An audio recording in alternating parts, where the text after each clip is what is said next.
وواعدنا موسى 30 ليلة وأتممناها ب10 فتم ميقات ربه 40 ليلة. وقال موسى لأخيه هارون اخلفني في قومي وأصلح ولا تتبع سبيل المفسدين.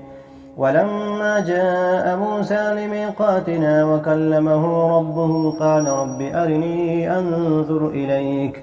قال لن تراني ولكن انظر إلى الجبل فإن استقر مكانه فسوف تراني. فلما تجلى ربه للجبل جعله دكا وخر موسى صعقا. فلما أفاق قال سبحانك تبت إليك وأنا أول المؤمنين.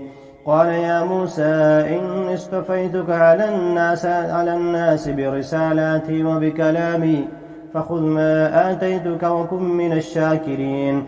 وكتبنا له في الألواح من كل شيء موعظة وتفصيلا لكل شيء فخذها بقوة وأمر قومك يأخذوا بأحسنها سأريكم دار الفاسقين.